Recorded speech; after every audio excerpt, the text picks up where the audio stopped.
Hello friends, শ্রীজাস little ওয়ার্ল্ডে তোমাদের সবাইকে স্বাগত। আজকে আমি রান্না করে দেখাবো মাশরুম। মাশরুম কিন্তু অনেকেই পছন্দ করে না, আবার অনেকেই ভীষণ ভালোবাসে। আমি কিন্তু ভীষণ ভালোবাসি মাশরুম। তোমাদের দেখাই কিভাবে বানাচ্ছি, তোমাদেরও ভালো লাগবে। এর জন্য আমি নিয়ে নিয়েছি 500 গ্রামের একটা মাশরুমের প্যাকেট।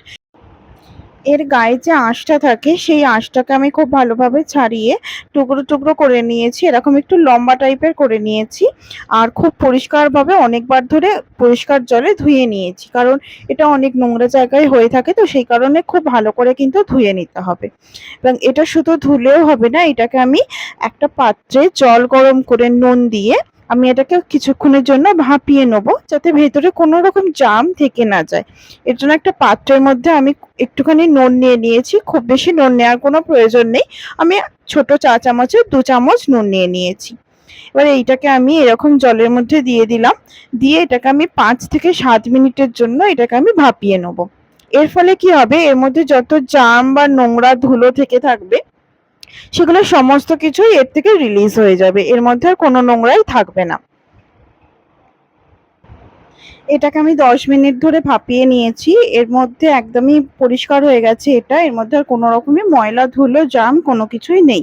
এটা এখন পুরোপুরি খাওয়ার যোগ্য হয়ে গিয়েছে। আমি এবার চলে যাব মেন রান্নার দিকে। এর জন্য আমি একটা কড়াইতে তেল নিয়ে নিলাম। তেলটা খুব গরম হতে হবে। একটুখানি তেলটা গরম করে নিয়ে আমি এর মধ্যে দিয়ে দেবো সাজিরে পরিমাণ মতন, অবশ্যই ফোড়ন। আমি এটা ফোড়ন হিসেবে ব্যবহার করছি, যেহেতু ফোড়ন কিন্তু খুব বেশি পরিমাণ হলে মোটেই ভালো লাগে না রান্না। এটাকে আমি হালকা করে একটু খুন্তি দিয়ে নাড়িয়ে নিয়ে একটুখানি হালকা করে ফ্রাই করে নেবো।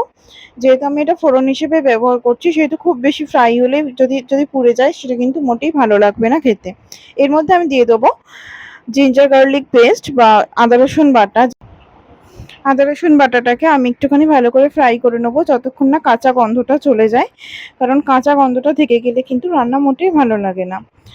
এটা একটুখানি ভালো করে ফ্রাই করে নিয়ে আমি এর মধ্যে দিয়ে দেবো পেঁয়াজ কুচি। অবশ্যই বাটা নয়, কিন্তু আমি এখানে পেঁয়াজ কুচি ইউজ করেছি।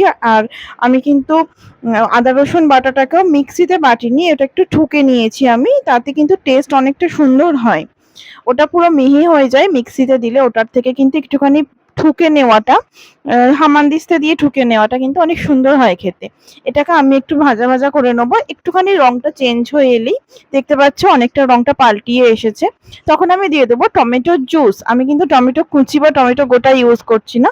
টমেটোর জুস দিলে কিন্তু খুব সুন্দর একটা গন্ধ আসে, খুব সুন্দর একটা ফ্লেভার হয়। কিছু কিছু রান্নাতে টমেটোর জুস ইউজ করলে কিন্তু রান্নাটার টেস্ট অনেক মাত্রায় বেড়ে যায়। আমি এখানে টমেটো কিন্তু জুস করে ইউজ করেছি। এটাকে খুব ভালো করে আমি মিশিয়ে নেবো।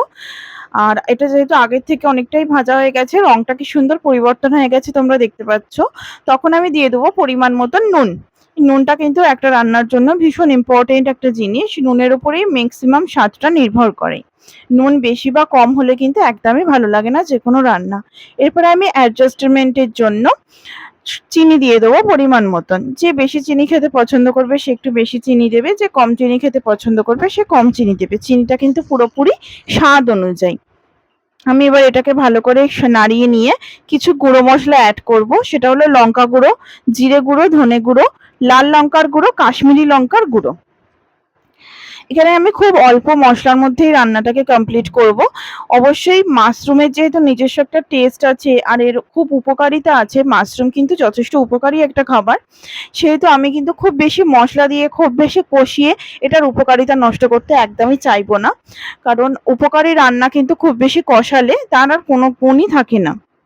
এটা আমি খুব ভালো করে কষিয়ে নিয়ে যতক্ষণ তেলটা না ছাড়ে আমি এটাকে চাপা দিয়ে দিয়ে কষাতে থাকবো। এরপরে আমি দিয়ে দেবো বয়েলড করা মাশরুমগুলো, যেগুলো আমি আগে বয়েল করে রেখেছিলাম। এরপরে আমি এটাকে খুব ভালো করে মশলাটার সাথে মাখিয়ে নেব। আর এটার সময় কিন্তু কোনো রকম এখনই চাপা দেওয়ার কোনো প্রয়োজন নেই। এটাকে আমি খুন্তি দিয়ে এদিক ওদিক করে নেবো, তার কারণ নিচে যেন লেগে না যায়। যদি মশলা কোনোভাবে পুড়ে যায় রান্নার স্বাদ কিন্তু অনেক খারাপ হয়ে যাবে। এরপর আমি অল্প করে গরম জল অ্যাড করলাম। এই গরম জল অ্যাড করার পরে আমি কিছুটা চাপা দিয়ে এবার এটাকে 5 মিনিটের জন্য রান্না হতে দেব। আর মাঝে মধ্যে ঢাকনা খুলে আমি চেক করে নিচ্ছিলাম যে নিচের জলটা শুকিয়ে গিয়েছে কিনা, তার কারণ নিচের জলটা শুকিয়ে গেলে একটুখানি নিচেটা ধরে যাওয়ার সম্ভাবনা থাকে। তোমরা দেখতেই পাচ্ছ রান্নাটা কত সুন্দর হয়েছে, দারুণ একটা স্মেল বেরোচ্ছে রান্নাটা থেকে।